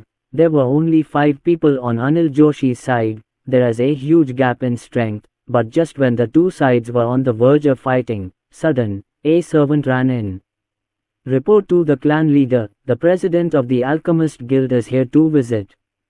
Just as the servant finished speaking, another person came running in from outside. This person was a guard. Reporting to the clan leader, the president of the Alchemists Union has just arrived, and the head of the Jubo Hall is also here and wants to see you. And this is not the end. Just as the two men finished their report, another guard hurried in. Reporting to the clan leader, the president of the Formation Masters Union and the owner of Tianzun building have arrived. The 4 of them are waiting outside and want to see you and the young master. As soon as the words were spoken, the surroundings were so quiet that you could hear a pin drop. Originally, there was only a fighting spirit here, but now everyone's minds are in a mess. What the hell is going on? How come so many powerful beings came to their family? Anil Joshi was confused and didn't understand what was going on. He couldn't continue to fight for the position of patriarch at this moment, so he walked out quickly. These 4 people are very powerful and have high status, so he can't neglect them. The great elder and others also stopped. Regardless of whether he could seize the position of patriarch or not, the family had to be preserved first. If they accidentally offended these 4 people, their family would not only fail to develop, but would probably have to move out of the royal city. Chapter 139 The flirtatious Kiran Joshi, Sanjay Sharma and the other 3 were sitting in the reception hall at this moment. The deacon who had just tricked Kiran Joshi and the others was now sitting next to the head of Jubo Hall. अब उसका हृदय बेचैनी की तीव्र भावना से भरने लगा, जिससे वह असहज महसूस करने लगा। उन्हें नहीं पता था कि क्या हो रहा है और वे ये भी नहीं समझ पा रहे थे कि अचानक इतने सारे शक्तिशाली लोग जिंदल परिवार के पास क्यों आ गए। ये शाही शहर के शीर्ष व्यक्ति हैं। अल्केमिस्ट्स यूनियन के अध्यक्ष, फॉर्मेशन मास्टर्स गिल्ड के अध्यक्ष, तियानजुन बिल्डिंग के मालिक और उनके प्रधानाध्यापक। वह कांपने लगा। ठंडे पसीने ने धीरे धीरे उसकी पीठ को भिगो दिया। अब वह केवल प्रार्थना ही कर सकता था। प्रार्थना कर रहा था कि जो उसने संदेह किया था वह घटित न हो। लेकिन फिर भी उसका अंतर्ज्ञान उसे बताता रहा, वह तो पहले ही मर चुका है। कुछ देर इंतजार करने के बाद आखिरकार कोई बाहर आया, और 1 से अधिक। इसके बजाय जिंदल परिवार के सभी वरिष्ठ सदस्य आए। अनिल जोशी आगे चल रहे थे। जिंदल परिवार के सबसे बड़े बुजुर्ग कुछ बुजुर्गों का नेतृत्व करते हुए उनके पीछे पीछे चल रहे थे। उन्हें देखना होगा कि क्या हो रहा है। इतने सारे शक्तिशाली प्राणी क्यों आ रहे हैं? आपका स्वागत है, वरिष्ठ जन। मुझे सचमुच उम्मीद नहीं थी कि आप हमारे जिंदल परिवार में आएंगे। आपका स्वागत न कर पाने के लिए मुझे बहुत खेद है। जैसे ही अनिल जोशी स्वागत कक्ष में दाखिल हुए, उन्होंने तुरंत संजय शर्मा और अन्य लोगों को प्रणाम किया। अन्य बुजुर्गों ने भी ऐसा ही किया और जल्दी से झुक गए। संजय शर्मा और अन्य लोग पहले ही खड़े हो चुके थे, और जब उन्होंने अनिल जोशी को इस स्थिति में देखा तो वे खुश हो गए। वे चारों एक साथ वहां आए और विनम्रता से बोले, कुलपति लियू, आप मजाक कर रहे हैं। जिंदल परिवार में आपका आना हमारे लिए सम्मान की बात है। जैसे ही ये शब्द बोले गए, पूरा हॉल कब्रिस्तान की तरह शांत हो गया। अनिल जोशी और अन्य लोग अपनी दिल की धड़कनें सुन सकते थे। यह महान बुजुर्ग ने संजय शर्मा और अन्य 3 लोगों की ओर देखा जो अनिल जोशी को घेरे हुए थे, और उनका मुंह तुरंत खुला का खुला रह गया। अरे, ये क्या हो रहा है? उसे ऐसा महसूस हुआ जैसे उसने गंदगी खा ली हो। इस समय अनिल जोशी भी अचंभित थे। वह बस यही सोच रहा था कि क्या ये 4 लोग किसी कारण से एक साथ आए हैं और क्या वे यहाँ किसी को दोषी ठहराने आए हैं, या हो सकता है कि उसका बेटा बाहर मुसीबत में पड़ गया हो या ऐसा ही कुछ हो। मैं बहुत घबरा गया था, लेकिन अब इन 4 लोगों को देखकर उसे लगा कि कहीं वह मतिभ्रम तो नहीं कर रहा है। ये सचमुच अविश्वसनीय है। संजय शर्मा ने भी इस समय इधर उधर देखा, लेकिन किरण जोशी उन्हें नजर नहीं आई, तो उन्होंने पूछा, मास्टर किरण जोशी इस समय कहाँ हैं?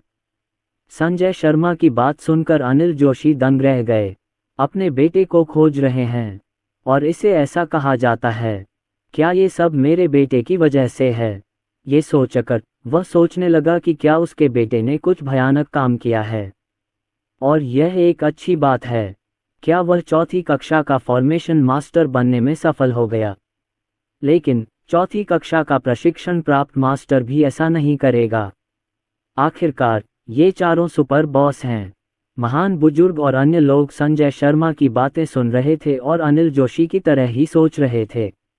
अब उसके हृदय में बेचैनी की तीव्र भावना थी, और वह ठीक वैसा ही महसूस कर रहा था जैसा कि पास ही स्थित उपयाजक का था। अनिल जोशी ने गहरी सांस ली और खुद को पूछने से नहीं रोक पाए, मुझे आश्चर्य है कि क्या चारों सीनियर मेरे बेटे से किसी बात पर मिलने आए थे। दरअसल वह हाल ही में एक टीम में शामिल हुआ है और जल्द ही एक प्रतियोगिता में भाग लेने की तैयारी कर रहा है।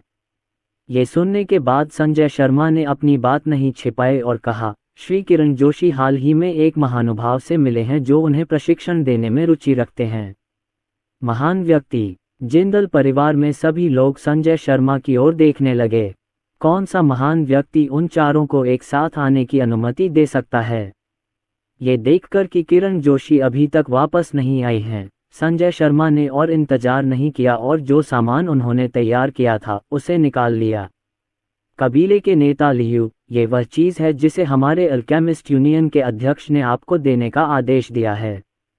इसमें रॉयल सिटी में यूनियन की आधी संपत्ति शामिल है। संजय शर्मा ने बोलते हुए अनिल जोशी को एक स्टोरेज रिंग थमा दी।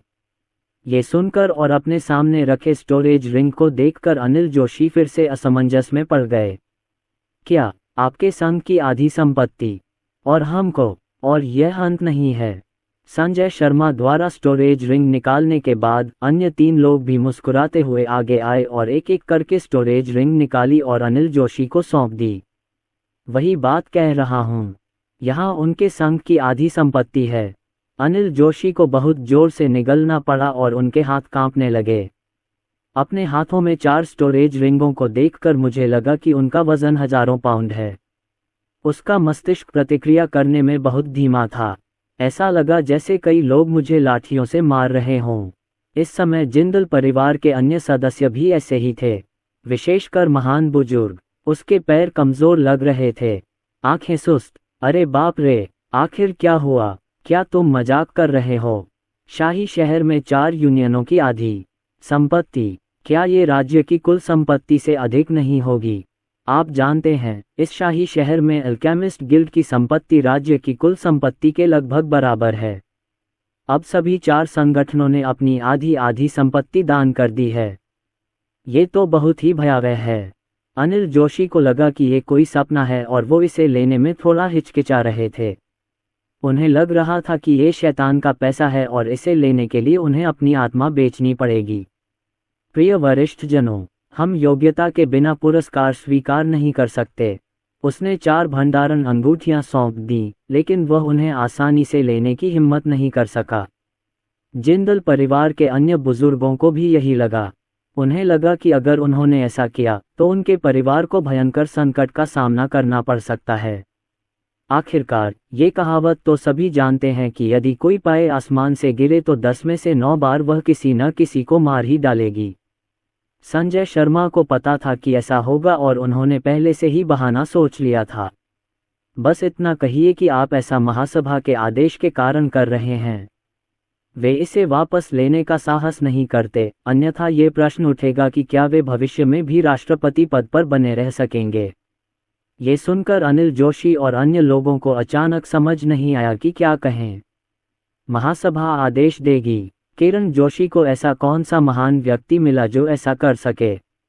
ये व्यक्ति संभवतः पूरे महाद्वीप को प्रभावित करने के लिए पर्याप्त शक्तिशाली है। आखिरकार ऐसा आदेश जारी करने के लिए कई शीर्ष बलों के अध्यक्षों की आवश्यकता होगी, न कि केवल उसी बल के नेता की। शायद एक अमर, ये सोचकर उन सब ने गहरी सांस ली। किरण जोशी वास्तव में ऐसे व्यक्ति से मिली, और लोग इसके प्रति इतने आशावादी हैं। नहीं, जब वह वापस आएगा तो मैं उससे इसके बारे में पूछूंगा। अनिल जोशी और अन्य लोग अभी यही सोच रहे थे। अगले ही पल दरवाजे के बाहर अचानक एक अत्यंत प्रसन्न आवाज सुनाई दी। पिताजी, मैं वापस आ गया हूँ। टीएस, मुझे आपसे कुछ ज़रूरी बात कहनी है। किरण जोशी की बात सुनकर वहां मौजूद लोग दंग रह गए। आयोजन, एक क्षण में वे सभी समस्याग्रस्त बच्चे बन गए। उनकी आंखें जिज्ञासा से भरी थीं। अनिल जोशी जल्दी से बाहर निकल गए। इस दौरान किरण जोशी भी नजर आईं। किरण जोशी को चेहरे पर मुस्कान लिए, धुन बजाते, सेक्सी अंदाज में शरीर हिलाते और चलते हुए अनुचित तरीके से नाचते हुए देखा गया। आप एक नज़र में ही बता सकते हैं कि कुछ अच्छा हुआ है। इस समय अनिल जोशी के बाहर आने के अलावा कई लोग दरवाजे से बाहर चले गए। जब उन्होंने किरण जोशी की अजीब सी चाल देखी और संगीत की धुन सुनी तो उनके चेहरे पर अजीब सा भाव आ गया। क्या यह अब भी वही किरण जोशी है जिसे वे जानते हैं? किरण जोशी अभी कुछ देर पहले तक गर्व से भरी हुई थीं, लेकिन अब वह ये देखकर दंग रह गईं कि स्वागत कक्ष में अचानक इतने सारे लोग आ गए। मुझे होश में आने में काफ़ी समय लगा।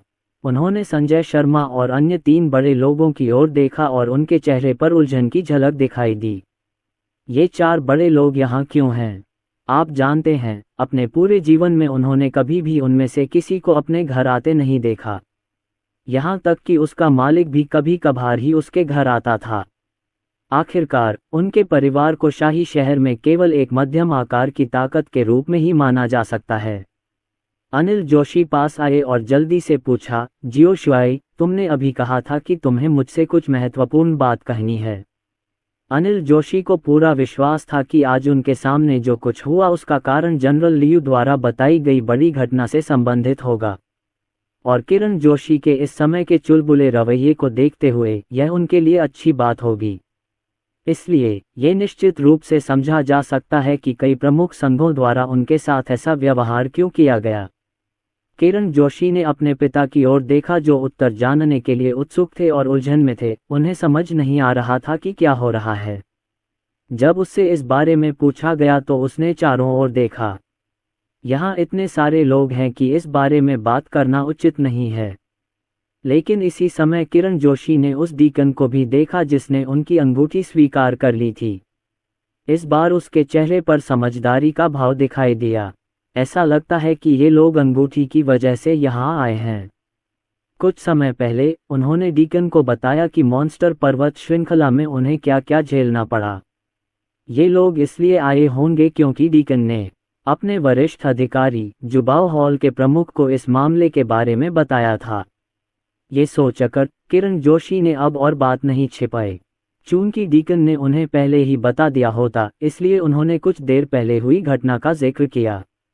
हालांकि उन्होंने जानबूझकर बिग बॉस राघव मेहरा के अस्तित्व को छुपाया। राघव मेहरा ने जानबूझकर अपनी पहचान छिपाई क्योंकि वह नहीं चाहते थे कि ज़्यादा लोगों को ये बात पता चले। अगर उन्होंने कहा कि अमर ने ऐसा व्यवहार इसलिए किया क्योंकि वह राघव मेहरा का काम था, तो ये लोग राघव मेहरा की तलाश में निकल पड़ेंगे। उस समय राघव मेहरा की पहचान उजागर करने वाले अपराधी के रूप में उसका अंत निश्चित रूप से बुरा होगा। कम से कम अब मैं इस बड़े आदमी से और नहीं चिपक पाऊंगा। संजय शर्मा और अन्य लोग ये सुनकर हैरान रह गए। अमर वास्तव में इस तरह मारा गया था। ये किसने किया? अनिल जोशी ने भी पूछा, क्या आप बता सकते हैं कि यह किसने किया? अनिल जोशी ने पहले ही तय कर लिया है कि इसका संबंध उस अस्तित्व से है जिसके बारे में संजय शर्मा और अन्य लोग बात कर रहे थे। उनका ये भी मानना था कि उनके बेटे को ये बात पता होनी चाहिए। अन्यथा वह व्यक्ति अचानक अपने परिवार की इस तरह मदद क्यों करेगा। उन्होंने 4 शीर्ष बलों से भी कई चीजें भेजने को कहा। किरण जोशी से उनके पिता ने सवाल किया तो वह अपना सिर हिलाने वाले थे। हालांकि संजय शर्मा ने पहले जवाब दिया, ये वही वरिष्ठ होगा। ये सुनकर किरण जोशी अचानक दंग रह गए। तभी उन्हें याद आया कि संजय शर्मा की मुलाकात राघव मेहरा से हुई थी। संजय शर्मा की प्रशंसा भरी निगाहों को देखकर किरण जोशी की इच्छा हुई कि वे जाकर उन्हें ईंट से मार दें। भाई, वह बड़ा आदमी अपनी पहचान छिपा रहा है क्योंकि वह नहीं चाहता कि बहुत से लोग ये जानें। आपने वास्तव में ये यहाँ कहा? क्या आपको यहाँ बहुत सारे लोग नहीं दिख रहे हैं? जुबाओ हॉल के तीनों मुखिया संजय शर्मा की बात रेस्टोरेंट में सुन चुके थे। अब जब उन्होंने सुना कि सीनियर ने एक अमर को इतनी आसानी से मरने दिया तो वे अवाक रह गए। ये सीनियर बहुत मजबूत है। इससे ये भी स्पष्ट हो जाता है कि एसोसिएशन के अध्यक्ष और भवन के सामान्य मालिक ने उन्हें ऐसा करने का आदेश क्यों दिया। आखिरकार यह एक ऐसा अस्तित्व है जो अमर प्राणियों को तुरंत मार सकता है। संजय शर्मा सबसे पहले किरण जोशी के पास गए और गंभीरता से बोले, युवा मास्टर किरण जोशी, हमारे अध्यक्ष ने मुझे रॉयल सिटी अल्केमिस्ट यूनियन की आधी संपत्ति आपको देने के लिए कहा है। उन्होंने मुझे व्यक्तिगत रूप से आपको ये भी बताने के लिए कहा है कि यह सब उस वरिष्ठ की दयालुता के कारण है। साथ ही मैं आपके उज्जवल भविष्य की कामना करता हूँ। बाकी 3 लोग भी एक के बाद एक आकर वही बात कहने लगे। जब किरण जोशी ने उनकी बातें सुनी तो वह स्तब्ध रह गए और उनका दिमाग अचानक काम करना बंद कर दिया। क्या आधी संपत्ति अपने सीनियर के लिए? वह सचमुच उलझन में था। किरण जोशी के बगल में खड़े अनिल जोशी ने ये सब जानने के बाद उपहारों को अस्वीकार नहीं किया। ये कुछ ऐसा था जो उसके बेटे ने अपनी ताकत से कमाया था। यह कोई आसमान पर उड़ने वाली चीज नहीं थी। जिंदल परिवार के सबसे बड़े बुजुर्ग इस समय वहां भावशून्य भाव से खड़े थे। उनके चेहरे पर उदासी की झलक थी। लेकिन जल्द ही उसने सांस छोड़ी। वह सत्ता पर कब्जा करना इसलिए चाहते थे क्योंकि उन्हें लगता था कि उनके नेतृत्व में परिवार बेहतर हो जाएगा। और अब परिवार राज्य में प्रथम परिवार बनने के लिए इन चीजों पर भरोसा कर सकता है। तो क्या हुआ अगर वह ग्रैंड एल्डर बने रहें? किरण जोशी का सिर घूम रहा था और उन्हें प्रतिक्रिया करने में थोड़ा समय लगा। इस समय उसे रोने का मन हुआ। मालिक, आप बहुत अच्छे हैं। मैंने आपकी परीक्षा का सामना किया और अपनी पहचान उजागर नहीं की, तो आप मुझे यह महान उपहार दे रहे हैं। या शायद मैंने बहुत अच्छा अभिनय किया। किरण जोशी बहुत प्रसन्न हुए और उन्होंने महसूस किया कि वह बहुत भाग्यशाली हैं। मुझे भी लगता है कि मैंने अवसर का पूरा लाभ उठाया है। यदि उसने उस बड़े आदमी के साथ उचित ढंग से बातचीत न की होती और उसके पीछे पीछे उस टीम में शामिल न हुआ होता तो इन सब का उससे कोई लेना देना नहीं होता। यही वह क्षण था जब उन्होंने इसी तरह आगे बढ़ने का निर्णय लिया। मैं इस बड़े आदमी की खातिर ये दिखावा करता रहूंगा कि मुझे कुछ भी नहीं पता और अब से मैं उसे चुपके से चाटता रहूंगा। राघव मेहरा के जुबाव तांग छोड़ने के बाद वह किरण जोशी और अन्य लोगों से अलग हो गए। पिछली बार जब वह किरण जोशी के साथ किताबें खरीदने गए थे तो उन्हें पता चला कि जुबावतांग में मार्शल आर्ट की एक बहुत ही उन्नत किताब है। यह एक छिपी हुई मार्शल आर्ट है, एक उच्च श्रेणी की मार्शल आर्ट। मार्शल आर्ट को स्तरों में विभाजित किया गया है: पीला ग्रेड, काला ग्रेड, पृथ्वी ग्रेड, स्वर्ग ग्रेड और अमर ग्रेड। प्रत्येक ग्रेड को उच्च, मध्यम और निम्न ग्रेड में विभाजित किया गया है। पिछली बार उनकी तलवारबाजी केवल पीले ग्रेड की थी और उस मार्शल आर्ट के लिए पूरे 50,000 स्पिरिट स्टोन की आवश्यकता होती है। जब उसे पता चला कि वह आसानी से मार्शल आर्ट में निपुण हो सकता है तो उसने इस उच्च स्तरीय मार्शल आर्ट को हासिल करना चाहा।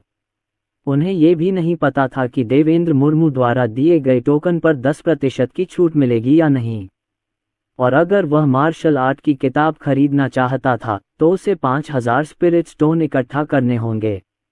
उसके हाथ में पहले से ही 1,000 स्पिरिट स्टोन हैं। अगर वह गोलियां बेचता है तो शायद उसे पूरी गोलियां पाने के लिए सारी गोलियां बेचनी पड़ेंगी।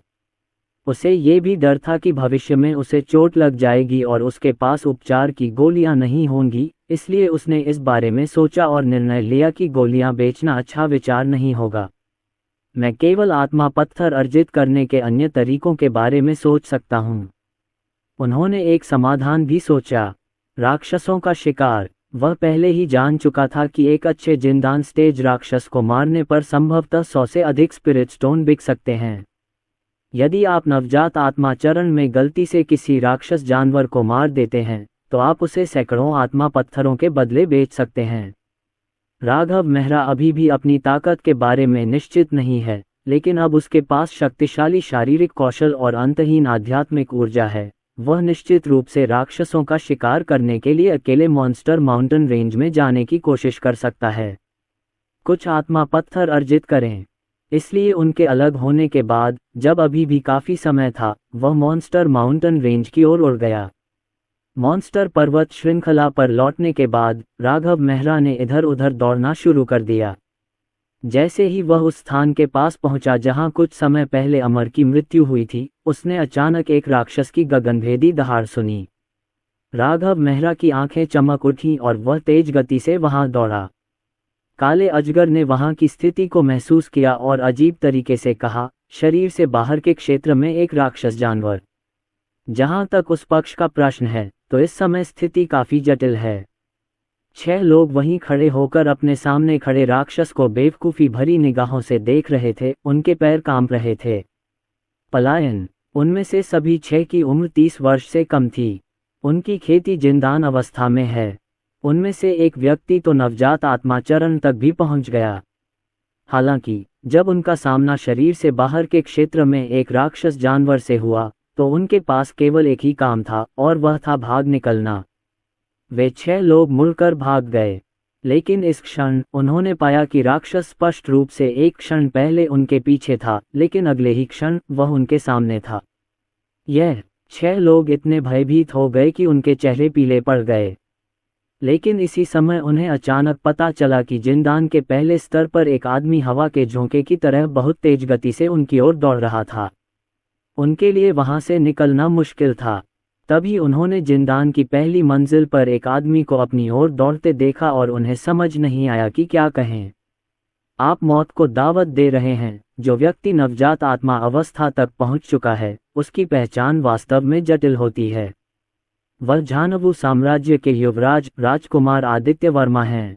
इस बार राज्य में आयोजित मार्शल आर्ट प्रतियोगिता उसके पिता द्वारा उसके लिए तैयार नहीं की गई थी, लेकिन उसने अपने पिता से इसे तैयार करने को कहा।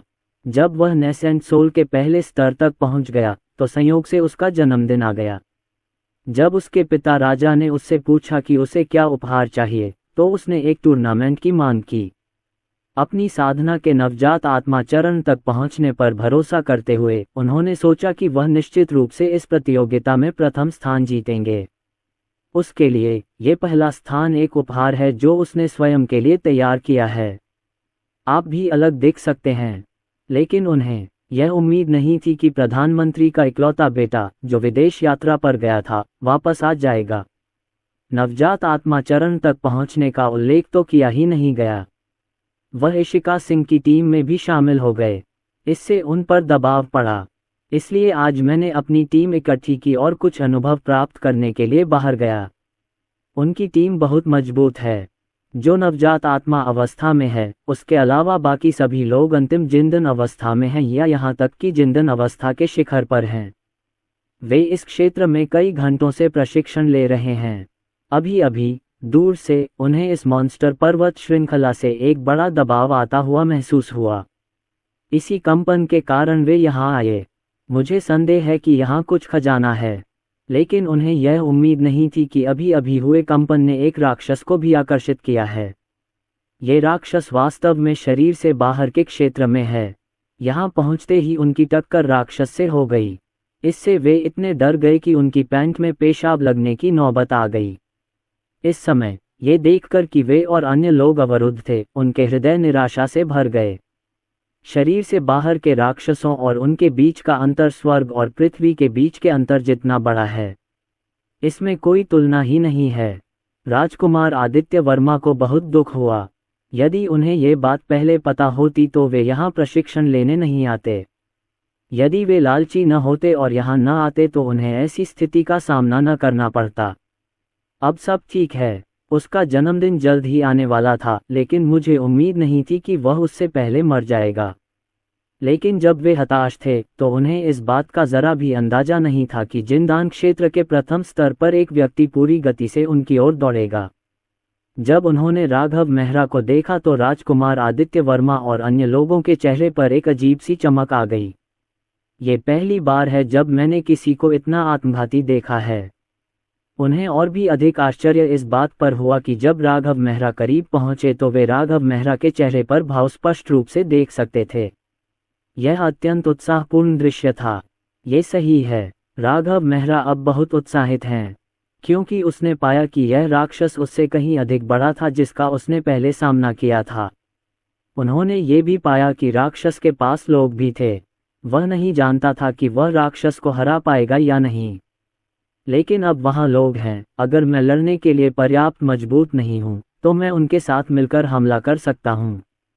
जैसे ही वह ये सोच रहा था, राघव मेहरा को सामने से एक चिल्लाहट सुनाई दी।